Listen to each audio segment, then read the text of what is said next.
salaamaaleykum suñu mbokk internet yi sans limite kontaan ci ànd bi ngeen ànd ak ñun ci seen i différentes émissions tey ñëwaat nañ ci ki nga xamante ni moom mooy Charles Faye nekk fii ci TFM di fi liggéey nekk également journaliste donc voilà xam-xamam tamit maa ci jëm ci wàllu sport donc tey moom la ñu seet si ngir séq ak moom waxtaan bu gàtt mais balaa boobu quand même dama koy nuyu bàyyi ko mu nuyoog mbokk internet yi sans limite ñu ñëw ci waxtaan bi monsieur Faye maa ngi lay ziar.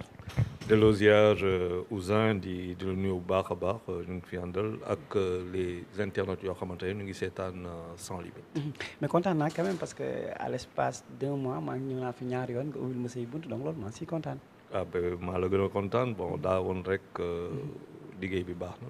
liggéey bu baax ñëw nga fii bon.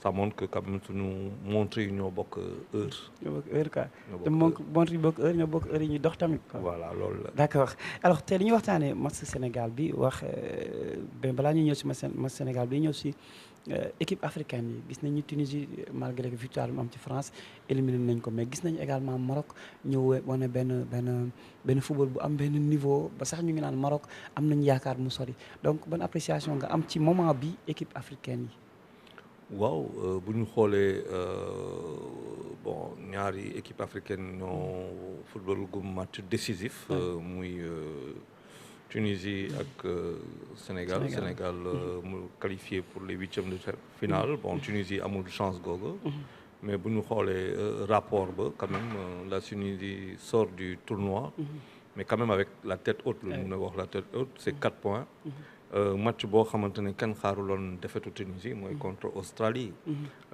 fort heureusement je peux pas dire ça comme ça mais Australie bi door na tam Danemark donc ba pare nga xam ne Australie moo jël 4-1 contre France mujj bi moom mooy accompagner France si huitième de finale je pense que lu am solo la la Tunisie est tout sauf ridicule Maroc bett na defe naa Belgique Belgique la bett te gisaguñu lépp les Marocains war nañu ils ont le vent en poupe te tey bu ñu demee ba gis le ratio bu ñu amee ratio bu baax sur les 5 équipes africaines nga xamante ne ñoom ñooy les ambassadeurs du football bu fekkente ne on a 2-3 qualifiés au second tour day may Afrique ñu gën a am baat ci coupe du monde bi pour que tubaab yi bañ ñoom kenn rek ñoo jël coupe du monde di ko feesal. Cameroun war a football ak Brésil war a am victoire donc Cameroun xaw na critique en quelque sorte. mais waaw faut y croire mais le Brésil a déjà 2 victoires. donc Brésil est qualifié. donc Cameroun match nul 1 point. war a uti yeneen. Cameroun de croire en ses chances c'est possible. C'est possible maintenant xeexu Cameroun yëpp mooy bañ a jël ay but yu bëri parce que ça marque mais ça encaisse aussi mais defe naa Cameroun am na chance am Brésil day ñëw Brésil contre Suisse ça a été difficile 1-0 rek la ko dóor c'est pas un match facile match bu nekk c'est difficile mais les Africains aujourd'hui wan nañ qu'ils ont le niveau sax toog sax di ne ils ont le niveau sax kooku mooy weddi suñu bopp on est bon maintenant il faut gëm affaire bi xam suñu bopp gëm affaire bi bon luñ am ñu jël. d'accord alors bu ñu ñëwee ci match Sénégal déjà bi nga gisee 11 de départ yi ñu gis ni Nampalys Mendy bi nga xamante ni voilà moom titulaire indiscutable la woon depuis CAN bi ba léegi ñu teg ko ci banc bi nga gis ñu indi Pape Gueye indi Iliman Ndiaye donc 11 de départ yi bi nga ñëwee rek yam ci lan nga njëkk a xalaat sa xel. waaw risque bi moo doon éviter que Nampalys xëy na am un deuxième carton jaune en débutant la partie te c'était très bien bu ñu xoolee bu ñu analyser bu baax moom ak Pape Gana ku si nekk amoon nga un carton ñoom ñaar ñu amoon doo carton dañ leen di perte ñoom ñaar donc c'était assez intelligent ñu dugal kenn kii am risque que mun na am carton mun nga ko perte mais doo perte keneen ki donc côté boobu je pense que Aliou Cissé a joué avec beaucoup d'intelligence kooku vraiment il a joué intelligemment et les choses lui ont donné raison les faits lui ont donné raison parce que Pape Gana Idrissa Gana Gueye du football huitième de finale ba. Par contre Nampalys on l'a gagné alors que tous les deux peut-être qu'on aurait eu 2 cartons jaunes perte lañ ñoom ñaar. Donc pour man y avait pas de surprise pour moi c'est un changement intelligent. bala maa ñëw si Iliman Ndiaye mais présence su Pape Gueye dafa am footballam dafa am fluidité en fait dafa day lâcher bal bi très vite te Sénégal dafa soxla loolu moom ak Pathé Cissé naka nga gisee seen taxawaay si milieu de terrain bi. Alors Pape Gueye pour man il doit se réinventer. man sama gis-gis. mooy que bu demee ba Tudor di ko teg si touche ba Marseille dafa am lu tax. te man dama ko doon gis di ko wax xëy na du ma seetaan Marseille lu bëri. mais dem ba feeñ na. Pape Gueye il a dafa am benn nonchalance boo xam ne loolu si nit ki la. mais munoo teg nonchalance. jeu bi du consistant. jeu bi du musclé. ba pare déchets yi di bëri dafay ëpp. loolu tax ma ne il doit se réinventer dafa war a parce que dafa am football maa ngi ko doon dama koy wax tout le temps. Sénégal classe mondiale la am niveau mondial. niveau mondial football mondial. niveau mooy da ngay yóbbu sa niveau ba foofu. donc Pape Gueye dafa war a jël niveau Ligue 1. yóbbu ko yéegal ko.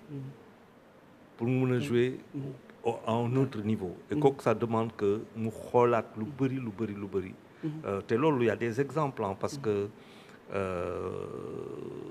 on a de grands joueurs Patrick Vieira des joueurs comme ça qui sont grands le même gabarit à peu près. mais dañ compenser seen taille bi. dañ ko compenser ak rapidité ak certaines kii. loolu nag Pape Gueye façon football boobu nag. bu Pape Gueye yàgg na fi am. c'est un jeu qu'on connaît beaucoup au Sénégal. mais du la yóbbu fenn. il faut qu'il densifie beaucoup plus de consistance. te kooku defe naa gars yi dinañ ko wax et lui-même doit en avoir maintenant conscience. Pathé Ciss très bon. Vallecano il fait un bon match. mais il a le même problème c'est un grand joueur de taille. Quand il joue avec des joueurs yoo xam ne yaa leen bokkal taille yaa leen tolloo taille y a pas de problème mais quand il joue ak ay joueurs yoo xam ne dañu tuuti. mais bal bi si suuf dafay metti si yow. commencement dëgguma la sax commencement match bi ñu ngi doon gis noonu dafay quelques déchets. y a beaucoup de déchets mais niveau xam nga football. niveau dafa am sa niveau. mais niveau championnat ba nga ne. day finir par def lu ñuy wax nivellement. plus nga nekk si niveau bu élevé. plus ce niveau football boobu boo ko indee équipe nationale tout de suite day feeñ. joueurs yu nekk par exemple Sadio Mané niveau bu mu ne. nga jël joueur u Manchester City niveau bu mu ne joueur Arsenal niveau yi ne yu nekk seen niveau yi du bokk. parce que club bi mooy laaj club bi day exigence ci loolu yow nag nga war a hisser ce niveau d'exigence ba nga yóbbu ko foofu. et c'est le problème de nos joueurs qui ont peut-être un problème de leadership. Il faut que suñu joueurs yi surtout Pape Gueye Pathé Ciss xam ne que le football de demain ñoom dañ si war a bokk. exigence yi dañ si war a bokk donc ñoom ñoo war a njëkk exigeant ak seen bopp. xam que milieu par exemple ñun heureusement que bu ñuy jouer contre Équateur dañ yaatal jeu bi dañ ko écarter jouer ko sur les largeurs. yóbbu ko si kaw jouer ko ak les attaquants. les deux côtés les deux ailes. ce qui fait que le milieu a moins subi. moins porté le ballon. mais bu dee dañ doon porter ballon bi kon du baax si ñun donc ils ont beaucoup mais loolu lu équipe nationale nga koy kooku c'est à l'entraînement da nga koy liggéey parce que équipe nationale. timing bi. équipe nationale du formation équipe nationale. c'est joué c'est de la sélection. donc liggéey bu ñu war a def au niveau de leur club nit ñi bëgg nañ leen. mais on a tous vu que y a beaucoup à revoir. Iliman Ndiaye temps réclamé Sénégalais yëpp Iliman donc noo gisee noo jugé match bi. xam nga keroog ba nga may wax Iliman maa ngi def ndànk maa ngi ne nañ xool il doit muscler son jeu. c'est technique mais c'est très tendre. c'est très tendre am na loo xamante ne ça doit être beaucoup plus costaud que ça. Dans la surface il y a pas de contrôle c'est le tir instantané. am na ay bal yu mu contrôlé boo jamee bal bi mu dugg. ba loolu yëpp ay réflexe ku si nekk mais ban niveau la nekk. championship lay football. donc Iliman bu doon football championship ak Iliman buy dellu après la coupe du monde dootul bokk. donc expérience bu bëri lay jël.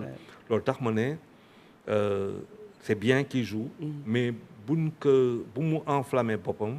te ñun tam buñ def si moom wala di teg pression si moom parce que c'est inutile. Un footballeur se construit. Il a beaucoup mën na. Techniquement il est bon mais à mon sens des na gabarit. gabarit bi des na muscle yi aussi mel na xaw na des. waaw gabarit moo loolu mooy gabarit ga.